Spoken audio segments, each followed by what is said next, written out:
সুপ্রিয় দর্শক শ্রোতা, আপনারা জানেন যে রীতিমতো বাংলাদেশে একটি ঘটনা ঘটে গেছে। সেটি হলো মাগুরা জেলায় 8 বছরের একটি মেয়েকে ধর্ষণ করা হয়েছে। সেই ধর্ষণকারীদেরকে বাংলাদেশের জনসংখ্যা কি রকম প্রসেসে শাস্তি প্রদান করতে চাইতেছে, আমাদের এই ভিডিওটি অবশ্যই কন্টিনিউ করলে আপনারা বুঝতে পারবেন। তো আমাদের লাইভে থাকুন। আমি আছি রাজু বেকার পোলাপান চ্যানেল থেকে, অবশ্যই আমাদের লাইভটি কন্টিনিউ করুন। তো হুজুর, আপনারা এই ধর্ষণকারীদেরকে কি রকম শাস্তি প্রদান করতে চাইতেছেন অবশ্যই বলেন।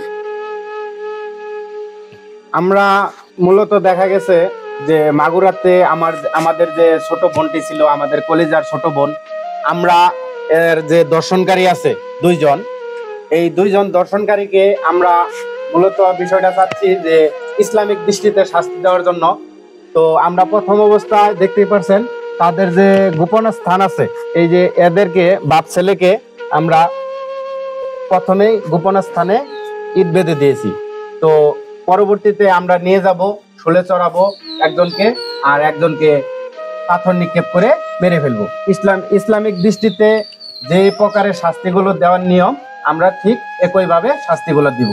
তো পরবর্তী জেনারেশনের কাছে আমার এই শাস্তিমূলক ভিডিও দেখে যাতে বুঝতে পারে বা দর্শন করার আগে 100 বার চিন্তা করে, যাতে 100 থেকে 100 বার চিন্তা করে যে আমরা আর দর্শন করব না। তাই আমি সরকারের কাছে আকুল আবেদন জানাই এবং আইন প্রশাসন যারা আছে তাদের কাছে আকুল আবেদন যে এই আসিয়ার দর্শনকারীদেরকে আমার মতো এই ভিডিও দেখানোর মতো ইসলামিক দৃষ্টিতে শাস্তি দেওয়া হোক, আসিয়ার মতো দর্শন না করতে পারে। তো হুজুর, ইসলামের শরীয়ত মতে তাদেরকে পরবর্তীতে কি রকম শাস্তি আপনারা দিতে চাইতেছেন? তো আমরা প্রথমে যে শাস্তিটা দেখলেন ইটবান্ধা, তো ইটবান্ধা শাস্তিটা তো প্রায় শেষ পর্যায়ে, অলরেডি 3 ঘন্টার সময় হয়ে গেছে, আমরা 3 ঘন্টার অধিক রাখবো না। তো এখন পরবর্তীতে নিয়ে যাব আমরা বাবাকে শাস্তি দিব শুলে চড়ানো, আর ছেলেকে শাস্তি দিব পাথর নিক্ষেপ। শুলে চড়িয়ে আমরা বাবাকে মৃত্যু কার্যকর করব, আর পাথর নিক্ষেপ করে ছেলেকে মৃত্যু কার্যকর করব।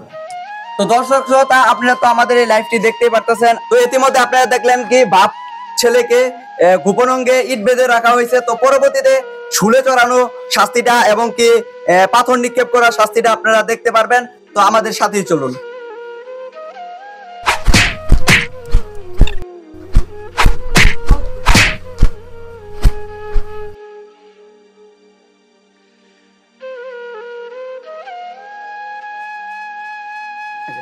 সুপ্রিয় দর্শক, ইতিমধ্যে আপনারা দেখে ফেলেছেন যে ছেলেকে কিভাবে পাথর নিক্ষেপ করে মেরে ফেলা হয়েছে।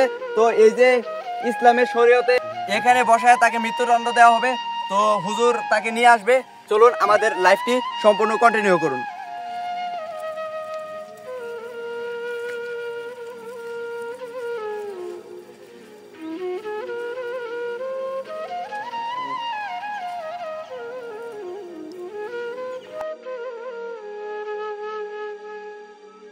তো সুপ্রিয় দর্শক, আপনারা দেখলেন যে আমরা ধর্ষণকারীদেরকে কিভাবে শাস্তি দিলাম। ঠিক একইভাবে আসিয়ার ধর্ষণকারীদেরকে ইসলামের শরীয়তে অনুযায়ী যে কয়টা শাস্তি আছে তাদেরকে এই কয়টা শাস্তি দেওয়া হোক, যাতে বাংলাদেশের মানুষ ধর্ষণ করার আগে এই শাস্তির কথা মনে পড়ে। প্রকাশ্য দিবালোকে যদি ধর্ষণকারীদেরকে এরকম শাস্তি দেওয়া হয়, আশা করি বাংলাদেশে ধর্ষণের হার একদমই কমে যাবে। আমাদের মা বোন অলওয়েজ সেফ থাকবে। তো ভালো থাকুন, সুস্থ থাকুন। আমাদের দাবি একটাই, আসিয়ার দর্শনকারীদের প্রকাশ্য দিবালোকে শাস্তি চাই।